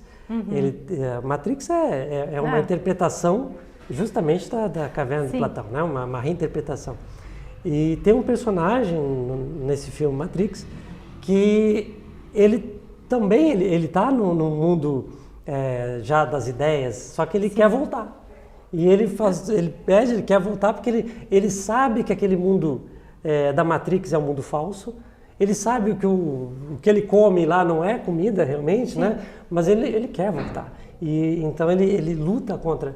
O que quer dizer com esse personagem que está preso lá na caverna, ou esse personagem de Matrix? Eles representam a dificuldade que nós temos de lidar com a verdade e com a liberdade. Porque é muito difícil. Você tem que pensar por si mesmo, você tem que... Porque as coisas estão prontas, eu não preciso pensar. Sim. Eu lembro disso quando eu tive que decidir que faculdade eu ia fazer, quando eu estava com várias dúvidas, porque eu gostava de muitas coisas, né? Tinha tantas coisas que eu gostava, a escolha tinha que incluir várias renúncias, né? Sim, não tem como você escolher por uma coisa sem renunciar a todas as outras. E eu estava naquela dúvida, puxa, estava tão fácil quando era só acordar, estudar e ir bem nas provas, né? Ser aplaudido como um CDF que teve o resultado que todo mundo queria, da família ficar feliz. Estava ótimo, agora eu vou ter que decidir o que eu vou fazer na minha vida. Então, naquele momento eu estava sendo um prisioneiro da caverna que dizia assim, tá, mas tá quentinho tá cômodo, aqui. Né? Tá bom, gostoso. Por que eu tenho que agora sair? E claro, essa dor é necessária, né? E dói, você falou né? uma palavra espetacular, que é liberdade. Né? A leitura, eu acho que o que ela traz, principalmente, além do conhecimento da verdade, da tua capacidade argumentativa, da tua capacidade de tomar decisão, de criar os filhos, é a liberdade, né, Cláudio? Mas muitos filósofos sempre trabalharam a ideia que o ser humano não quer ser livre. O ser humano não quer ser livre. Ele quer continuar acorrentado. Se ele não tiver o conhecimento que a gente está tentando traduzir aqui, né? Se ele não tiver essa percepção do mundo, ele não vai querer liberdade. Ele vai querer prazer e conforto. Porque a liberdade significa ter que lidar com coisas que doem. Ter que lidar com aquelas coisas que vão te trazer o desconforto. Né? Porque você só pode crescer em algo com um pouquinho de dor. Com certeza. Que é a escalada, né? Sim. Tem uma frase grega, né? Per aspera ad astra. Então, através da aspereza, né, se chega às estrelas, né? Então, é só através de um esforço, de um empurrão, de alguma coisa que te solte dessas amarras, de uma ilusão da vida, que é só conforto e felicidade, você tem que ser empurrado. Só que as gerações, uma atrás da outra, claro, estão sendo trabalhadas nessa caverna de Platão, nesse mundo de Aldous Huxley, nesse admirável mundo novo, e não entendem que você tem que ter essa ruptura. Porque dói subir a caverna. Dói você enxergar para uma luz que você não está entendendo. Dói porque não é fácil. Naquele livro Aristóteles para Todos, ele fala que você tem que abrir mão de um prazer imediato por um bem maior. Né? Então, assim, você aprende, vamos colocar as virtudes cardeais, uma delas a temperança. Vamos num exemplo prático, você não quer, você sofre com sobrepeso, mas daí você abre mão de comer aquele pedaço de bolo que vai te dar o prazer na hora e depois você não tem o sofrimento de ter o sobrepeso, vamos dizer assim, numa parte mais prática da coisa, né? Então esse conhecimento, né, que você tenha tanto da leitura, que te levam ao conhecimento das grandes virtudes cardeais, que você, através delas, na minha percepção, através das grandes virtudes cardeais, você consegue a liberdade plena, porque você é dono de si, você tem o poder de dizer não para você mesmo, você tem o conhecimento da justiça, da fortaleza. Então, para mim, na minha percepção pessoal, uma das coisas que a leitura mais trouxe de benefício foi esse conhecimento das grandes virtudes. Como trabalhar com elas. O tema para Frankl, da liberdade, é muito bonito, porque ele traz essa percepção de alguém num campo de concentração e extermínio, que já não tem mais nada, está despido das suas roupas, já não pode ter controle nem sobre suas necessidades básicas da vida, né? Da manutenção da vida.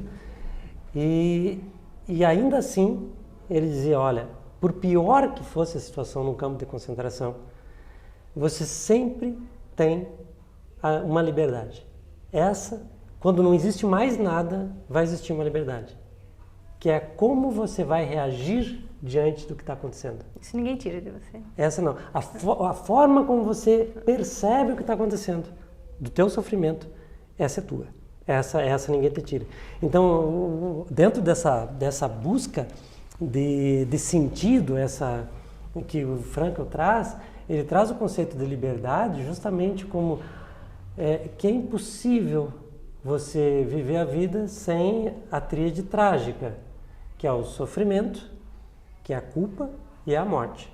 Todos nós vamos ter que encontrar, né? É a realidade, é o mundo. Realidade, né? Você não pode negar, é a verdade. Fora disso, é admirável mundo novo, né? Então, mas as pessoas não querem saber, não querem, acham que sofrimento não existe, que tá tudo. Então, você quer culpar o mundo e transformar o mundo. Muito das filosofias modernas, elas lidam assim, como transformar o mundo, não observar como o mundo é, para que eu possa me adaptar a esse mundo.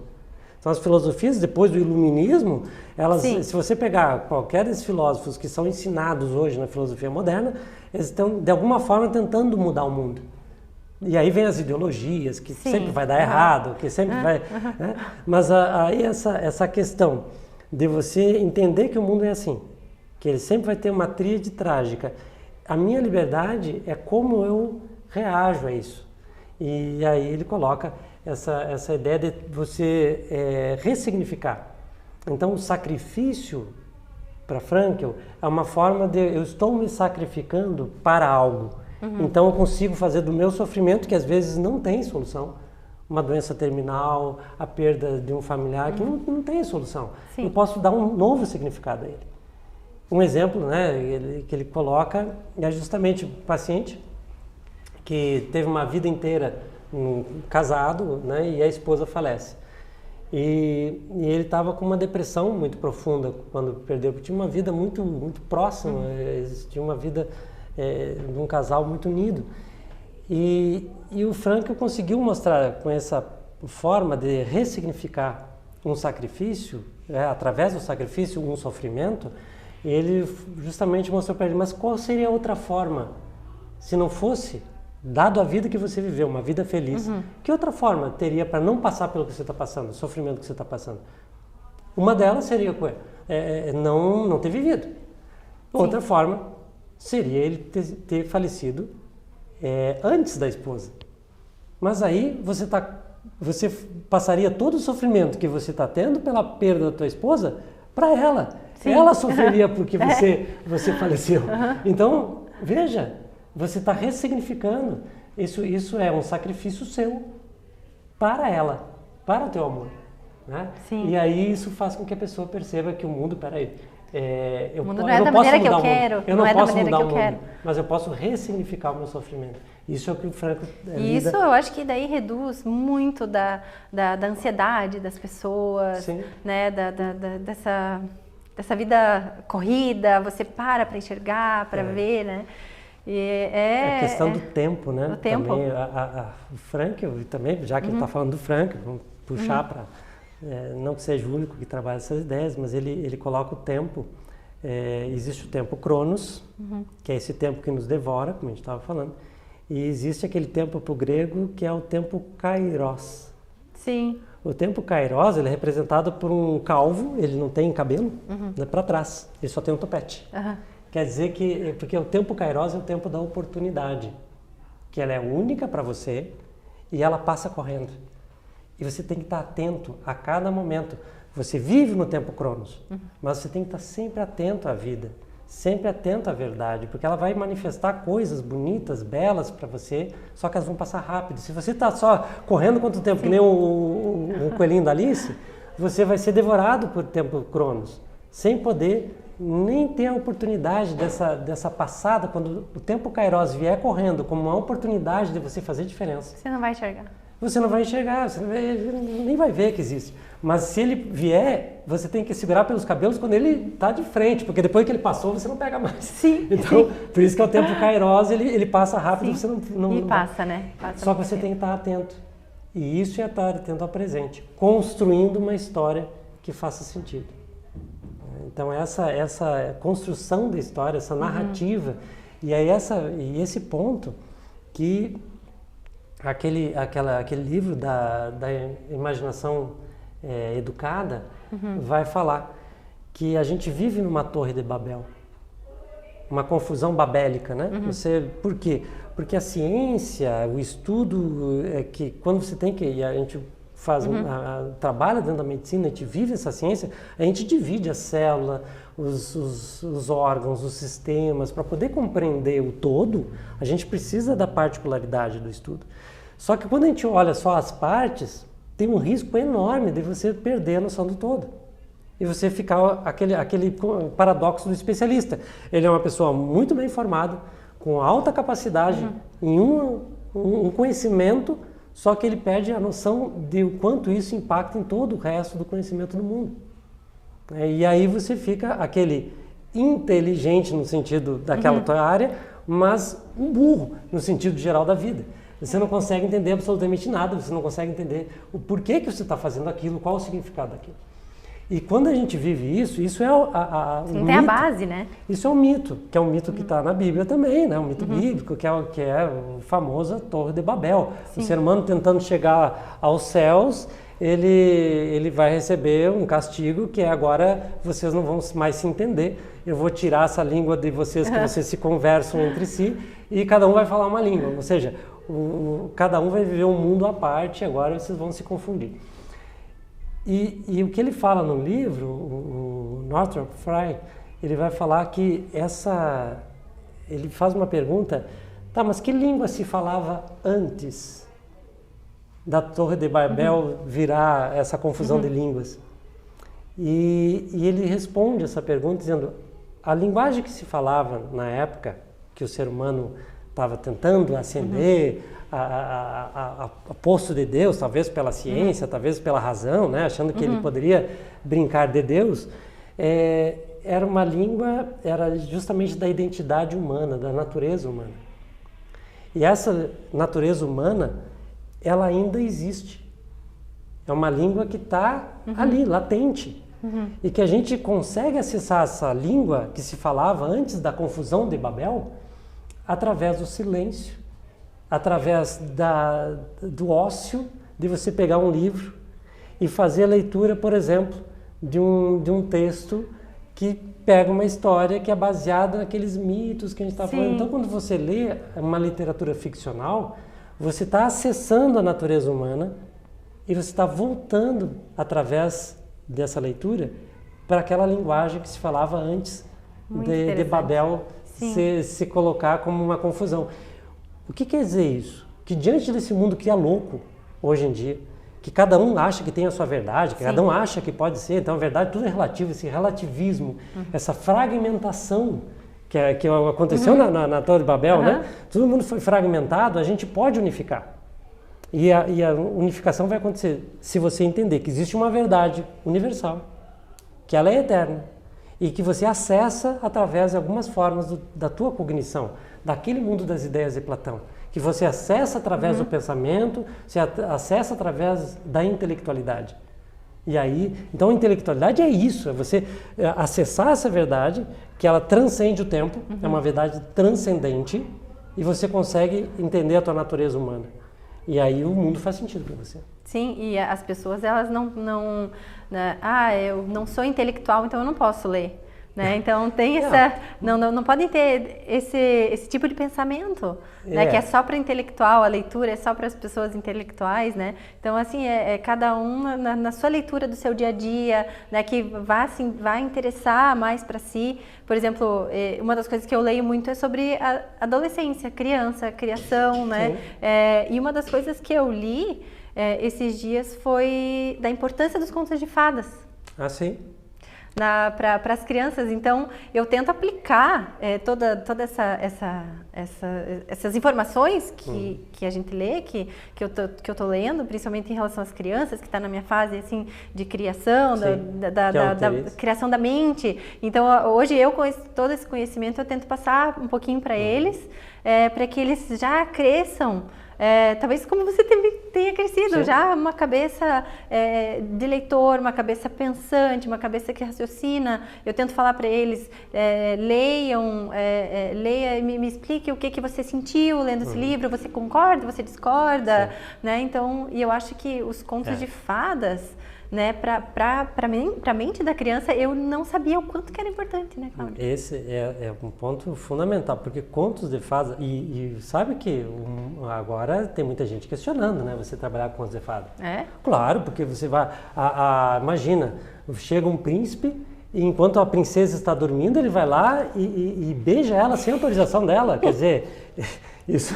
E Branca de Neve é machista, sei lá, tem os anões, que é preconceito. Então, assim, as pessoas realmente... Ela não pode ser salva pelo príncipe, né? O mundo está numa ignorância, numa burrice em relação... Porque, claro, essas histórias, elas são... o que elas representam?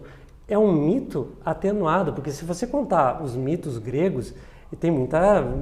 Ela é complexo, né? A gente estava falando do Cronos, comendo seus filhos, puxa, a criança fica apavorada. Então, claro, tira um pedacinho, né? O que a conto de fada faz? Ele tira um pedacinho desse mito e transforma isso numa embalagem mais docinha, mais gostosa.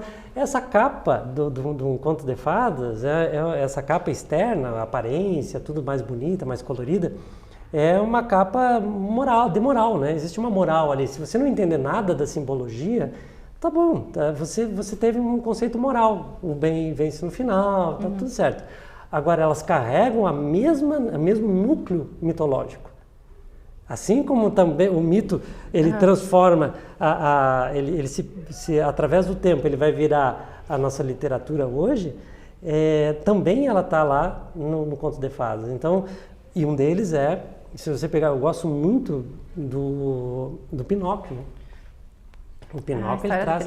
o Pinóquio ele traz... Muito rica, né? Porque existe o ser humano, um Pinóquio, então um boneco de madeira, uma marionete, que vai se tornar um menino de verdade, isso é uma transformação humana, né? Sim. E tem toda a simbologia por trás, então realmente assim, a Contos de Fadas é básico para que uma criança possa acessar esse mundo mágico e através desse mundo mágico o mundo interior, e esse mundo interior, uma das coisas que traz quando sempre que aparece, isso para o mundo adulto também, quando está lendo um romance, uma literatura ficcional.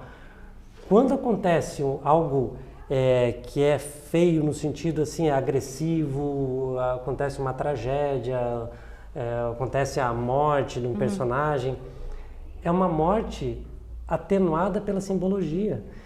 A criança consegue viver aquilo, né, sem estar presente. Que seria se a criança estivesse vivenciando, ela sofreria muito. Então, uma forma de preparar uma criança para que o mundo não doa tanto, porque o mundo vai ter as suas tragédias, né? Com certeza. Aquelas não tem jeito, o mundo não é fácil. Então, você pegar para uma criança e mostrar como aquilo pode ser atenuado, ou como ela pode lidar com aquilo. Sim, ele vai dar... Né? Vai quase te dar base, talvez, né? É quase que o mundo dos sonhos, né? No sonho acontecem pesadelos, e o pesadelo é uma forma de dizer, se acontecer, esteja preparado, mas tudo bem, você vai acordar. E o Conto de Fadas também. Você está vivendo aquele mundo, teu personagem lá, acontece uma coisa horrível, tem uma bruxa, mas está tudo bem. A bruxa, no final... ou seja, quando a criança estiver de frente a um problema real, uma dor, uma perda, um sofrimento, ela vai saber lidar melhor com aquilo. Então, e aí o Conto de Fadas faz todo sentido. Né? Além da capacidade de leitura futura que uma criança que ouviu contos de fadas vai ter, tem essa preparação para o mundo real. Sim. E, Cláudio, para as pessoas que querem, escutaram o que a gente falou e fez algum sentido, eu quero começar, mas eu não tenho tempo. Isso... Como que faz? Porque tem que ter tempo, né? Sim, claro. Bom, é que essa questão da noção do tempo aí, que como o mundo ele está muito intolerante, né? Você não tem tempo, não quer dedicar tempo porque, na verdade, a gente está hiperestimulado. Sim. Nesse hiperestímulo faz a gente pensar que qualquer coisa é perder tempo. É o que o pessoal chama de FOMO, né? Fear of Missing Out, a sensação de que você está perdendo alguma coisa. Eu estou muito tempo aqui, eu já tenho que puxar um celular, eu estou perdendo tempo. E aí isso faz com que a gente considere que não tem tempo. Mas, primeiro, eu já tive essa dificuldade, hoje estou tentando vencê-la e sempre a gente pode acabar tendo essa dificuldade. Eu sempre achei que a leitura ela só deve acontecer num ambiente mais sacralizado, vamos dizer assim. Sim. Fazer um chá, sentar numa boa poltrona, uma boa iluminação e ler. Só que no mundo corrido, essa atitude tem grande chance de fazer com que você caia num celular direto e que aí você vire escravo daquele sistema que é feito para te capturar. Digital, né? Então, a forma que eu consegui vencer isso foi que já que a primeira coisa que eu pego na minha mão vai ficar comigo, a primeira coisa pode ser um livro. E eu tento fazer com que lá em casa exista livro por todos os lugares. Então, se eu chego num ambiente, eu tenho um livro, eu vou pegar, nem que seja para ler 5 minutos, 10 minutos, uma página. Você acha que 10 minutos para começar, assim? 10 minutos vai fazer aquela pequena musculação daquela comunicação entre as 5 áreas básicas, né, que fazem com que a leitura exista. Se você não fortalecer esse sistema, você não vai ler 20 páginas, você não vai ler 30 páginas, de jeito nenhum. Como numa academia, você Ou começa seja, com um pezinho. claro que se você não for para a academia, eu estou resfriado, hoje eu estou com preguiça, hoje está frio, não vou na academia, a chance grande é que você não vá nem no próximo mês. E aí isso acontece com o livro. É isso que está acontecendo. A gente tem outras coisas que são muito mais chamativas, que despertam muito mais interesse nesse mundo digital, um celular, um vídeo, uma informação rápida, e é claro que a gente não vai pegar o livro. Se não for uma decisão, primeiro tem que ser uma decisão, né? Primeiro é o desejo. Decisão, eu quero, eu entendi, para mim vai fazer diferença. Eu posso fazer muita diferença em relação a mim e a minha família. E aí, a partir disso, eu começo a criar o hábito. E o hábito só vai existir se você repetir, nem que seja por 10 minutos. Não considere que esses 10 minutos, no meio de uma corridinha, já estou para sair, mas eu tenho 5 minutos. Puxa, lê o prefácio, sei lá, lê o primeiro capítulo. Uma das coisas mais interessantes é você pegar livros clássicos de literatura e ler a primeira página.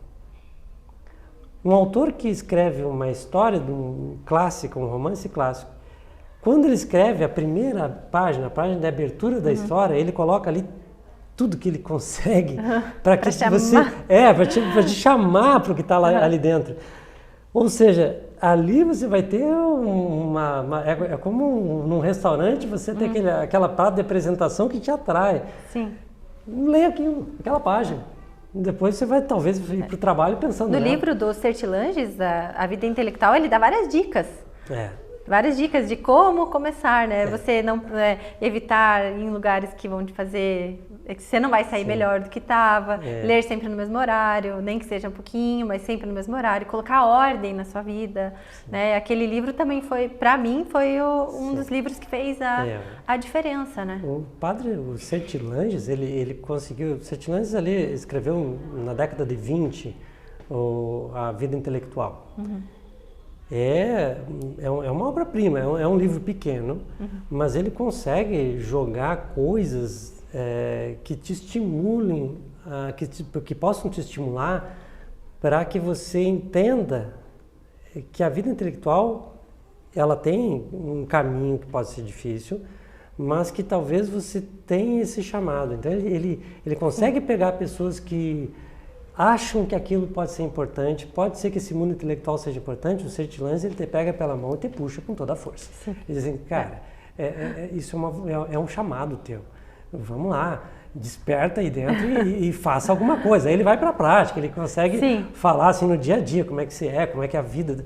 Mas não quer dizer que só intelectuais ou potenciais intelectuais possam ler esse livro e tirar alguma coisa dele, porque a intelectualização, viver um mundo querendo aprender coisas desse mundo, ele não é só para quem é nerd intelectual. Ele é para pessoa que, mesmo que não tenha interesse muito grande nas coisas, mas você ter esse exercício diário de querer se interessar por um assunto, pode ser a história do futebol. Você vai ler a história do futebol e vai entender coisas, vai te abrir outros caminhos. Então, não é só esse mundo também que é beneficiado por um estímulo como o Sertilanges traz, mas o que ele, no fundo, vai dizer?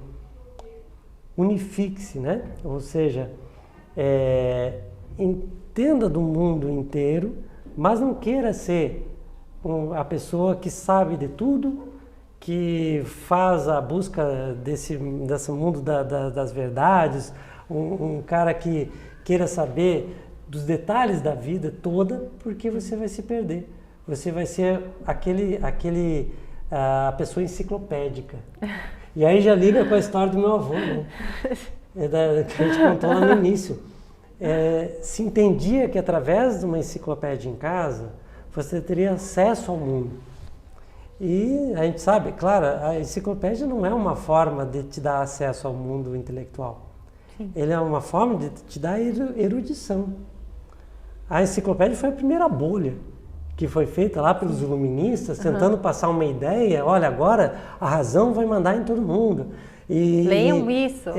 E aqui então os verbetes são bem propaganda, assim, da forma, da cosmovisão que eles tinham mesmo, né? Então, aquele mundo de uma enciclopédia, ele representa um conhecimento fragmentado. E o Sertilanges vai dizer, não é isso. Não é você dizer que é culto, você saber falar sobre todos os assuntos. É você buscar um conhecimento que faça sentido para a tua vida, para que impacte as pessoas que estão próximas de você. Sim. E vem para esse mundo e vão fazer uma diferença, porque o mundo estava difícil e está pior. Eles estavam entre guerras. Né? Sim, que ano que ele escreveu esse livro? Acho que foi... A primeira edição foi em 1922, se não me engano. Então tinha terminado a Primeira Guerra e ele estava naquele momento, já estava em coisas acontecendo que levariam para a Segunda Guerra, então ele estava vivendo um momento muito difícil. Eu acho interessante no livro dele que cada capítulo ele fala um capítulo sobre a verdade, como ler,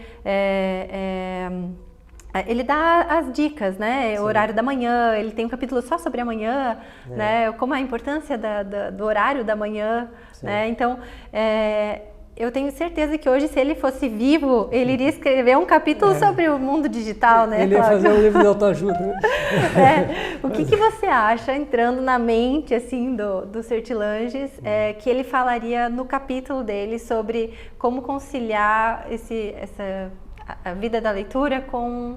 Porque com certeza ele escreveria algo assim para você, alguma dica para você conciliar a leitura como transformação de vida da tecnologia, do mundo digital, porque ele existe, está aí, a gente usufrui muito dele, mas tem que ter uma certa dosagem para você poder ter os dois saudavelmente. Né? Eu acho que ele fala sobre essa universalidade que você deve buscar. É um padre católico, né? O católico, então, o catolicismo, o católico significa kataolos, né? Você seguir um universal, um todo, uma verdade única.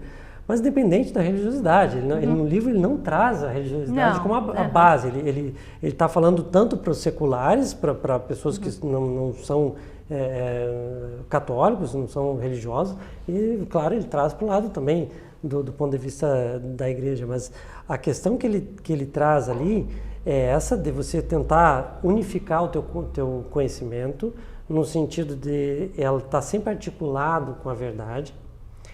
E aí ele diria, nesse mundo atual, não se perca nas ilusões, não se perca nesse monte de informação, porque a informação não é sabedoria, não é nem conhecimento. Informação não é sabedoria. Informação são simplesmente inputs, né, que estão chegando a todo momento que você fica lá obeso obeso de informações, né? Você não consegue fazer nada, que você engole sem digerir. A pergunta inicial que eu fiz, será que estamos nos tornando mais sábios? Não, nós estamos nos tornando mais obesos de informação, mas nós não estamos fazendo tempo, a gente não está dando nem tempo para ruminar a informação. E aí está a questão, primeiro o que você está assistindo. O que você está consumindo? A TV, nós conseguimos tirar de casa a TV já faz talvez uns 15 anos que a gente não tem mais televisão em casa. Mas quando eu assisto na casa de alguém a TV, eu estava assistindo noticiário. E o quanto, é impressionante, quando a gente está um tempo sem assistir, o quanto um jornal televisivo traz informações picadas que não fazem sequência nenhuma. Aí estava falando lá de uma tempestade na Jamaica, que era um furacão chamado Melissa, eu acho. Aí já falava da ação policial nos morros cariocas. Ou seja, tragédia, né, que gosta de não, também. Tragédia, mas sem relação entre elas.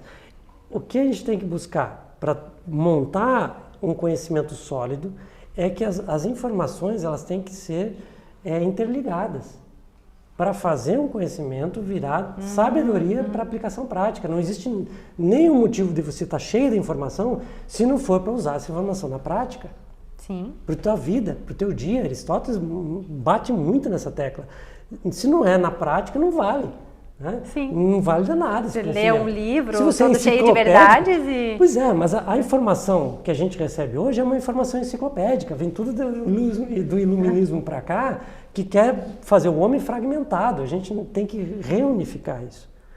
E aí Sertilanges também vai colocar a história do caos, né, o momento do caos, e a ordem para contrapor. O que ele poderia nos aconselhar agora? Busque ordem. Ordem. Né? Busque ordem, tira um minuto de silêncio. Se afaste daquela vida social, que é importante, porque vai ser a parte prática da vida, mas a vida, e o Sertilanges fala isso, é a sístole e a diástole da vida. Tem um momento para você absorver aquela informação, ruminá-la, né, e tornar conhecimento, e você aplicar isso na prática como sabedoria, numa diástole. Então esse movimento do mundo entre batimento, que se assemelha a um batimento cardíaco, é o que a gente tem que fazer na nossa vida intelectual também. E todos esses movimentos que são cíclicos, que seguem uma verdade na natureza, funcionam. Porque eles seguem a verdade.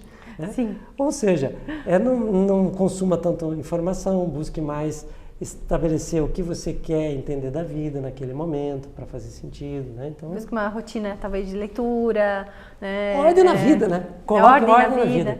Se a tua vida está caótica, não adianta você ler, vai ser mais informação, vai ser mais um monte de livros. Quando você não termina uma obra, você está destruindo essa obra. A obra inacabada é uma obra destruída. Um livro não lido, até o final, é uma perda de tempo em alguns sentidos. Claro, você leu, você praticou teu cérebro, mas você não chegou a uma conclusão. Sim. Não que você tenha que terminar todos os livros que você começar, porque existe muito livro ruim que você Sim. tem que realmente abandonar. Às vezes. Então faça boas escolhas dos livros, né? Se você for ler, já que a vida é curta, exige-se tempo para isso. E cada vez está mais difícil encontrar tempo. Então saiba escolher, ou tente buscar informações de como escolher um bom livro para dar uma sequência lógica para o teu crescimento na leitura. Sim. Então tá bom. Cláudio, eu queria agradecer a tua presença aqui. É um assunto que dá, assim, se deixar, a gente fala o dia inteiro sobre a leitura, né? E eu acho que tudo que você falou, assim, foi uma explanação geral, mas que atingiu o objetivo que é desse episódio de hoje, que é tentar... Eu acho que você é uma das pessoas que conseguiu escalar, tá tentando. Eu ainda tô lá, eu escorrego, engatinhando. Eu tô tentando a subida, mas eu escorrego, mas caio. O que a gente tá fazendo aqui, eu acho que hoje é tentar, a gente tá querendo voltar e puxar as pessoas para que, daquelas sombras, para tentar enxergar a luz das ideias, né? Então, eu acho que foi um episódio bem válido, bem importante, bem especial para mim, o último desse ano, o último dessa temporada, encerramos com chave de ouro. Opa. Eu queria te agradecer muito a tua presença e eu queria terminar aqui com uma frase de Santo Tomás de Aquino, que foi um dos maiores filósofos da Idade Média, que é assim: levar os homens à verdade é o maior benefício que se pode prestar aos outros, que é a caridade de buscar as pessoas para essa luz das ideias. Obrigada, pessoal. Obrigada, Cláudio. Eu que agradeço. Obrigada, Carol, que está na gravação. Até a próxima do ano que vem. Um beijo, feliz ano novo, feliz Natal para vocês. Até a próxima.